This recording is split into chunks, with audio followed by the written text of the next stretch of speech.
double réalisation, deux projets en un seul. Au sud, la partie Spassimare et qui relie la plage de l'Ariné, la sortie sud du tunnel routier. On a donc un balcon suspendu au-dessus de la mer qui vient relier donc cette partie sud du Spassimare à l'Anse du Vieux-Port. Ce projet-là, donc, au départ, il naît de notre volonté de créer un lien qui permette aux Bastiais de se promener du nord au sud de la ville sans utiliser la voiture, donc un moyen de mobilité actif, vélo, à pied, les trottinettes. Et on voit que depuis la création, les Bastiais s'en sont emparés et nous sommes assez fiers de ça.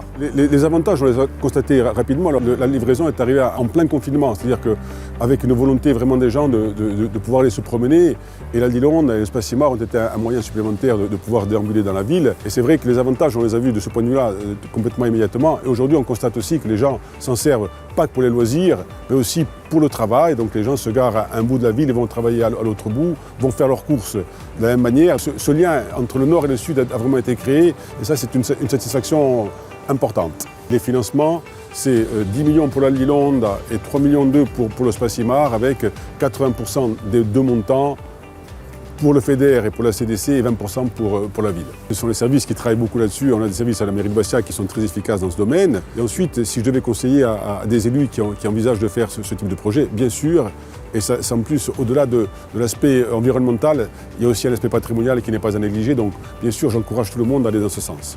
Et si je devais utiliser un argument pour inciter les internautes à voter pour ce projet, je leur dirais naturellement de voir les vidéos, de voir les reportages, de voir les photos le jour, la nuit, pour constater tout d'abord la cohérence du projet et ensuite et surtout peut-être l'intégration des projets au patrimoine préexistant, ce qui fait de ces projets-là une réussite tant du point de vue de la création de nouveaux moyens de mobilité, mais aussi de création de patrimoine et enrichissement du patrimoine.